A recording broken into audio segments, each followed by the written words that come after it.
Hola Juan, ¿cómo te va? Habla Lucy, de la Escuela Tierra del Fuego, acá del Abanico. Bien, ¿y vos? Mira, te quería pedir un favor, queríamos trasladar el piano de una escuela hacia la nuestra porque tenemos un acto.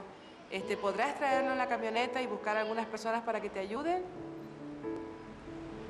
Bueno, mañana te espero a las 11 entonces. Bueno, muchísimas gracias, un besito, chao.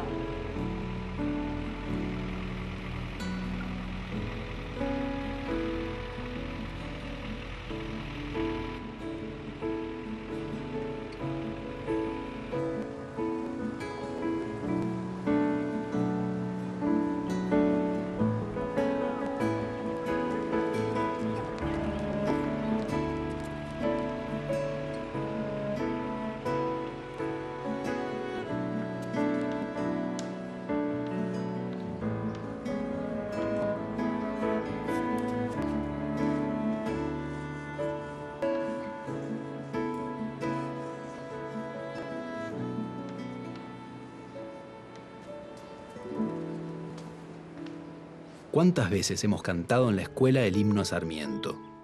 Para el grande entre los grandes, padre del aula, Sarmiento inmortal. Pero Sarmiento, además de haber sido el padre del aula, fue un escritor destacado, un periodista perseguido, militar y presidente. Fue un político con opiniones terribles y polémicas. Y el pensador de un modelo de país que no ocurrió. Sarmiento fue un intelectual que encendió y sigue encendiendo numerosas controversias.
¿Cómo se habrá inspirado el autor del himno para cumplir con el encargo?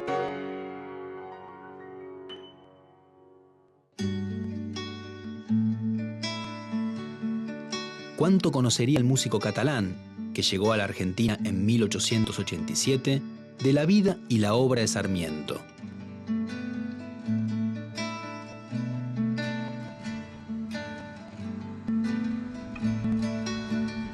Domingo Faustino Sarmiento nació el 15 de febrero de 1811 en la ciudad de San Juan, centro de una región que había sido próspera durante el período colonial, pero que a fines del siglo XVIII había sufrido la crisis de la agricultura de la vid, que no pudo competir con los vinos que se importaban de España.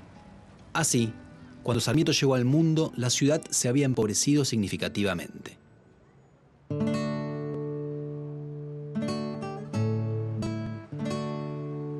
Su casa estaba ubicada en el Carrascal, que era en ese entonces uno de los barrios más humildes de San Juan. Aprendió a leer a los 4 años y a los 5 empezó a ir a la escuela. Más tarde, él crearía un mito sobre sí mismo, afirmando que nunca había faltado a clase durante toda su educación. Su madre, Paula Albarracín, quiso que estudiara para ser sacerdote. Él se negó e intentó conseguir una beca para ir a la principal escuela de Buenos Aires, que en esa época se llamaba Colegio de Ciencias Morales. No pudo obtenerla y permaneció en San Juan. Por lo tanto, no tuvo una educación formal importante, lo que se transformaría para él en un estigma contra el cual lucharía durante toda su vida.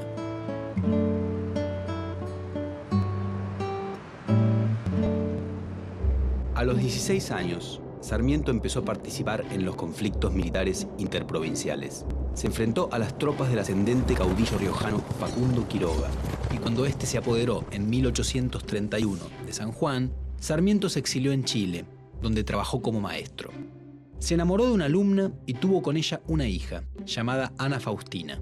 Volvió a San Juan en 1836 y fundó el periódico El Sonda. Las críticas de Sarmiento hicieron que el gobierno sanjuanino le quitara su apoyo al periódico y este tuviera que cerrar. Enfrentado con los federales, y en particular con el proyecto político del gobernador de Buenos Aires, Juan Manuel de Rosas, Sarmiento se fugó otra vez a Chile en 1840. Al partir, escribió en un lugar llamado Los Baños de Sonda, Las ideas no se matan. En Chile se casó con Benita Martínez Pastoriza, adoptó a su hijo Dominguito y empezó a conseguir prestigio como periodista. El gobierno chileno lo envió en 1845 a recorrer diversos países europeos y americanos para que estudiara diferentes sistemas educativos. En el libro Viajes, vertió sus impresiones y publicó también una obra sobre educación popular. Vuelto a Chile, siguió combatiendo a Rosas desde distintos periódicos.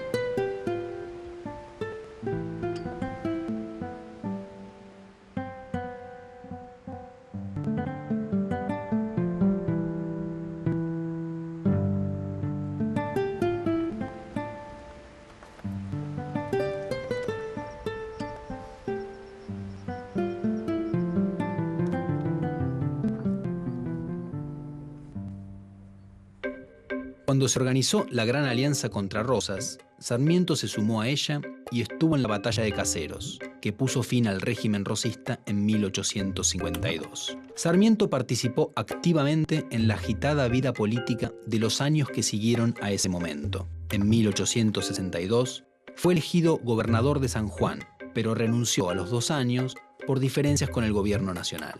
En 1864, el presidente Bartolomé Mitre lo nombró ministro plenipotenciario argentino en Estados Unidos. En su ausencia, fue propuesto como candidato a la presidencia de la nación por grupos rivales a Mitre y fue elegido para el período 1868-1874. Al dejar el poder, siguió vinculado a actividades públicas. Fue director general de escuelas de la provincia de Buenos Aires en 1875 y más tarde senador por la provincia de San Juan. En 1879 fue por muy poco tiempo ministro del Interior y luego fue superintendente general de escuelas del Consejo Nacional de Educación. En 1888 se trasladó a Paraguay para evitar el invierno de Buenos Aires.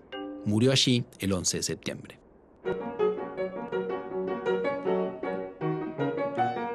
¿Cuándo nació? Nació el 15 de febrero de 1811. En San Juan. Él empezó de chiquito escribiendo y leyendo. Sí, a los 5 años. El papá se llamaba José Clemente de Sarmiento. Cuando la madre cosía y él se sentaba ahí al lado de la madre. La mamá Paula Albarracín de Sarmiento. Se ponía al lado de ella y empezaba a leer. Y murió el 11 de septiembre de 1888. ¿Sarmiento? 119 años.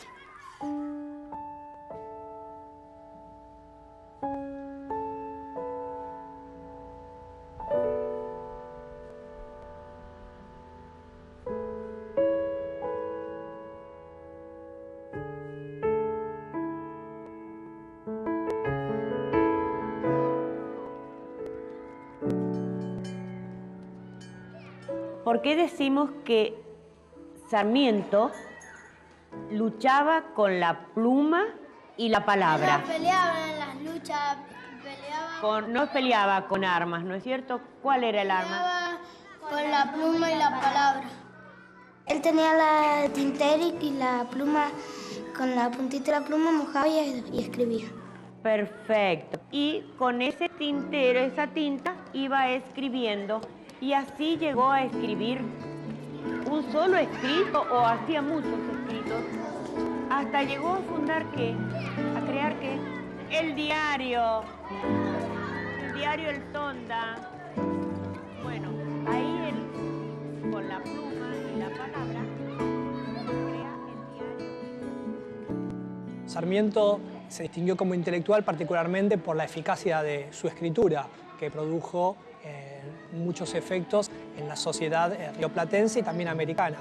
Si algo uno puede considerar sobre Sarmiento es su calidad como escritor y, por supuesto, esa escritura puesta al servicio de determinadas ideas políticas. Con el nombre de Generación del 37 se conoce a un grupo de jóvenes intelectuales que habían madurado su primera juventud, podríamos decir, en la década del 30 y que habían, a diferencia de sus mayores, habían propuesto realizar un programa de organización nacional que buscaba superar los antiguos conflictos que dividían a la sociedad entre unitarios y federales. El caso de Sarmiento, decía, es un tanto particular porque Sarmiento, a diferencia de otros miembros de la Generación del 37, no estudió en Buenos Aires y, de hecho, Buenos Aires recién la conoció en 1852. Una característica bien distintiva de este grupo es que se consideraban como aquellos predestinados a ser los guías de la nueva nación. A principios de la década del 40, Sarmiento, al igual que buena parte de los emigrados, ya sean antiguos unitarios, antiguos federales opositores a Rosas o los jóvenes románticos, tienen expectativas de que el régimen de Rosas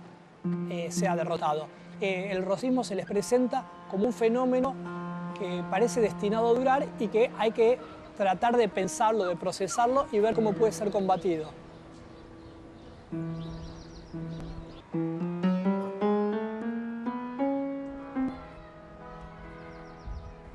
Y si uno no tiene presente esto, es imposible entender qué es el Facundo, que es seguramente su obra más significativa y probablemente una de las obras, si no la obra más significativa del siglo XIX, y quizás no solo para el área rioplatense, sino hispanoamericana. Sarmiento quiere explicar a Rosas, pero en vez de hacer una biografía de Rosas, hace una biografía de Facundo, el caudillo riojano que había muerto trágicamente en Barrancayaco 10 años antes.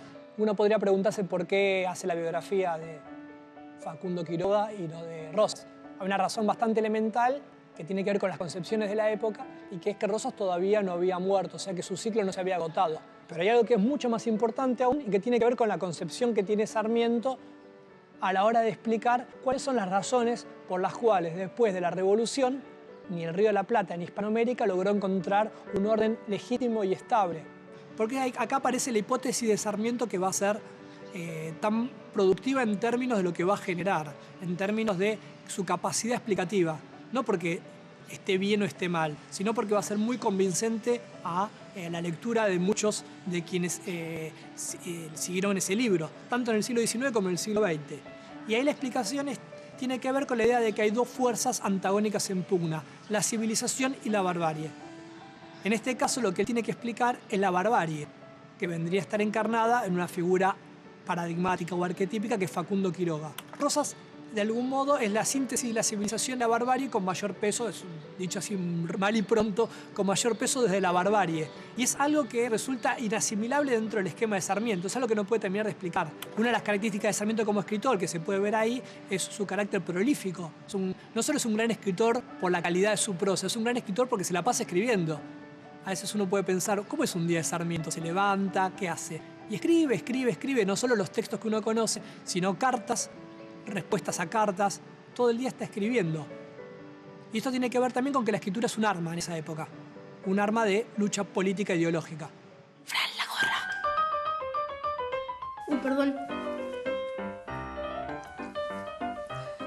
Consejos de Sarmiento para el buen lector. 2 puntos. Sarmiento dijo que nunca tomes un libro con las manos sucias. Nunca mojes el dedo para dar vuelta a la hoja. Nunca te pongas el libro en la boca. Nunca dobles las esquinas para señalar. Nunca dejes el libro abierto. Y también dijo, nunca lo dejes si no es un lugar seguro. Varios intelectuales discutieron a mediados del siglo XIX distintas formas de impulsar el progreso del país una vez que Rosas dejara el poder. Sarmiento elaboró un proyecto en el cual proponía dejar de lado la fascinación por Francia y tomar en cambio como modelo a los Estados Unidos. El plan de Sarmiento era fomentar la educación para promover el bienestar general. Si los pobres se educaban, en su visión, se lograba también un afianzamiento del orden social, porque aprendían a resolver sus ambiciones dentro del marco existente. A la vez, había que promover la participación política de los ciudadanos en el ámbito municipal, para que se involucraran activamente en los asuntos que los implicaban. Y también era necesario lograr una distribución de la tierra, para evitar el crecimiento de los latifundios y así generar una sociedad de pequeños y medianos productores dedicada a la agricultura más que a la ganadería. Otro elemento fundamental sería la afluencia de inmigrantes europeos para incrementar la cantidad de población y para que trajeran lo que él llamaba civilización. Estas propuestas se volcaron en textos intensos y muy polémicos, que lo llevaron a mantener debates largos y fuertes con otros pensadores, en particular con Juan Bautista Alberdi, otro antirrosista. La pluma de Sarmiento era implacable, era un escritor extraordinario. Cuando Rosas leyó el Facundo, le dijo a los publicistas que lo rodeaban: así deberían defenderme.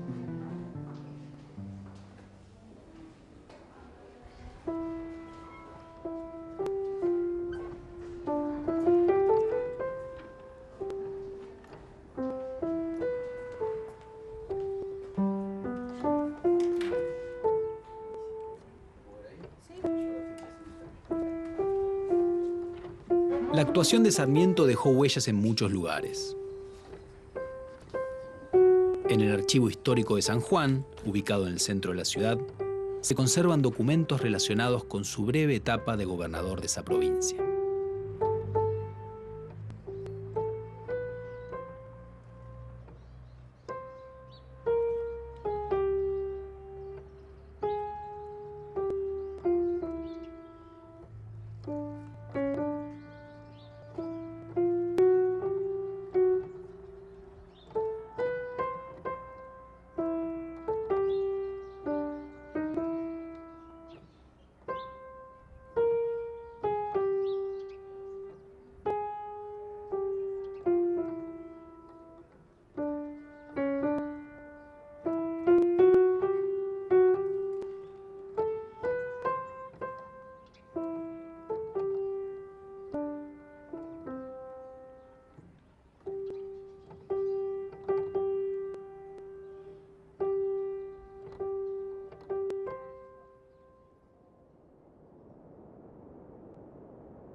Como hombre de acción, como político, Sarmiento mostró el lado más polémico de un personaje que siempre era polémico. Después de la caída de Rosas, adhirió a las políticas que llevaba adelante Buenos Aires. Decía que era provinciano en Buenos Aires y porteño en el interior. Cuando fue gobernador de San Juan, en 1862, se produjo en La Rioja el levantamiento del Chacho Peñalosa contra el Estado Nacional. Sarmiento dirigió en persona la lucha contra las montoneras del Chacho, quien fue vencido y muerto por el ejército. En ese conflicto, Sarmiento le escribió a Mitre una de sus frases más terribles, cuando le aconsejó que no trate de economizar sangre de gauchos. Este es un abono que es preciso hacer útil al país. La sangre es lo único que tienen de seres humanos esos salvajes. El desprecio por las clases populares criollas y también por los indígenas no era exclusivo de Sarmiento, era como pensaba la mayor parte de las élites de las distintas provincias argentinas. En cambio, tenían una mirada idealizada de los europeos. Sin embargo, en sus últimos años, Sarmiento se volcaría también contra los inmigrantes. «Qué chasco nos llevamos con la inmigración», escribió, lamentando que hubieran llegado a Argentina inmigrantes de lo que él consideraba los lugares más atrasados de Europa, como España y el sur de Italia. El racismo y la antipatía hacia las clases populares, típicos de la burguesía argentina de la segunda mitad del siglo XIX, encontraron en Sarmiento un exponente claro y, como siempre ocurría con él, más osado que el resto en sus afirmaciones. Luchaba por la patria. Que él luchaba. No luchaba en la guerra, luchaba con la pluma y la palabra. Con la pluma escribía y que con la palabra Con el elemento. él decía lo que pensaba. Cuando era grande empezó a ser maestro. Sabía enseñarle a los niños y a mayores para que tuvieran un buen futuro. Fundó una escuela para que todos pudieran ir a ser un país educado. Porque le gustaba.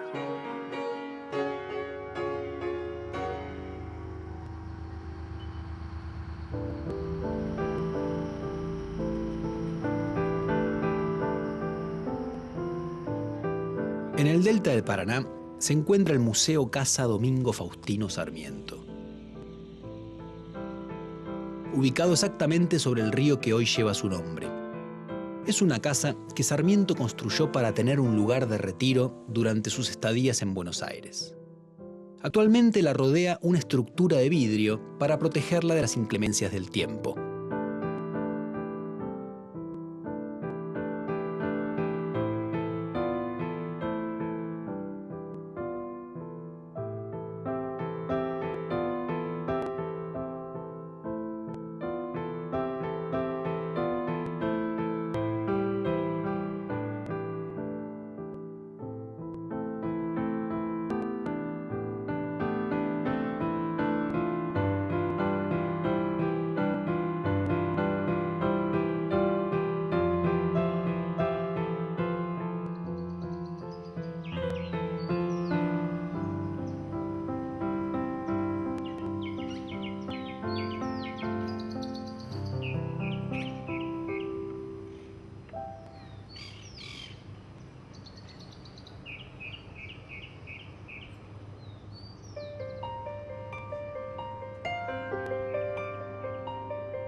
Como presidente, Sarmiento enfrentó grandes problemas. Llegó al poder teniendo que lidiar con la Guerra del Paraguay, larga y costosa, y con desafíos en algunos lugares del interior, como la rebelión en su contra del caudillo entrerriano Ricardo López Jordán.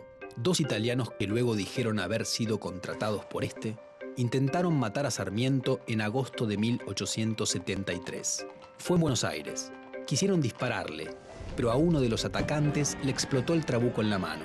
El presidente no escuchó nada porque para ese momento se había vuelto casi totalmente sordo. A la vez, Sarmiento gobernó muy solo. No tenía un partido ni muchos apoyos en el Congreso. Esta debilidad hizo que muchos de los planes que había presentado años antes no fueran impulsados desde el gobierno. Por ejemplo, sus propuestas sobre la propiedad de la tierra no se aplicaron. Sí pudo dar impulso a otras cosas, como el alambrado de los campos, la realización del primer censo de población de la historia argentina, el aumento de las líneas de ferrocarril y el desarrollo del telégrafo. Fue presidente, Abogado, senador, abogado, escritor, maestro, lector, gobernador, escritor, minero, presidente. Era el que creó la educación. profesor, Maestro. estudiador.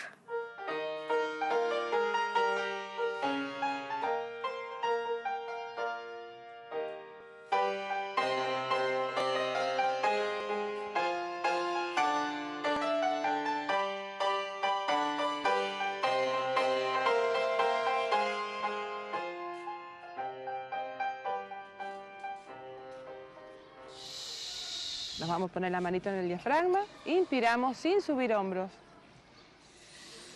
Despacito. Arriba, arriba, arriba, arriba, arriba, duro, duro. Aflojamos. Pap, pap, pap, pap, pap, pap, pap, pap, pap.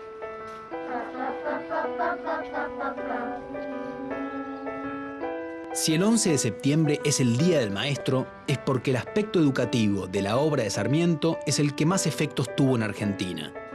Como gobernador de San Juan, dictó una ley que hacía la enseñanza primaria obligatoria y creó varias escuelas de distinto tipo que se conservan hasta hoy. Siendo presidente, fundó alrededor de 800 escuelas en todo el país. Creó la Academia de Ciencias, la Escuela Normal de Paraná, la Biblioteca Nacional de Maestros, el Liceo Naval y el Colegio Militar. Al término de su gobierno, los alumnos en escuelas primarias habían pasado de 30.000 a 100.000. Además, trajo maestras extranjeras para educar a las locales, escribió un método de lectura gradual y en 1881 fundó la importante revista educativa El Monitor de la Educación Común. Su aporte al desarrollo de la educación pública, laica y gratuita, más tarde consagrada en la Ley 1420, fue clave para el desarrollo argentino.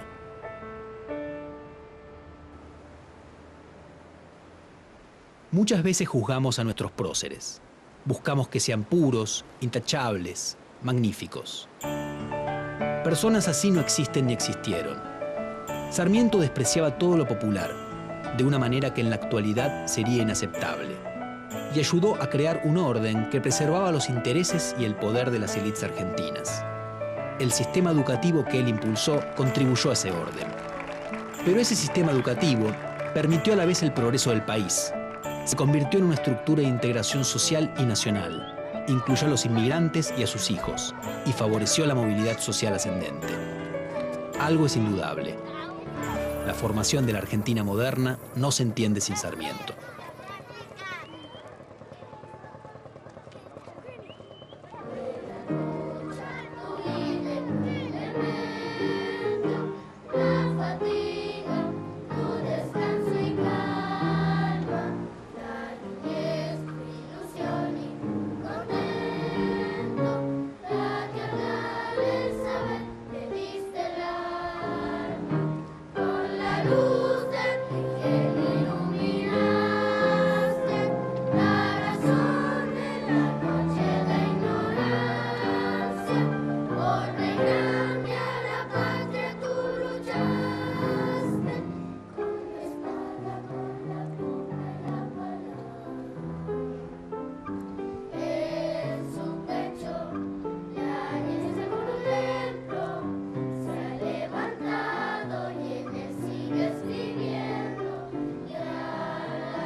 ¿Para qué está firmando?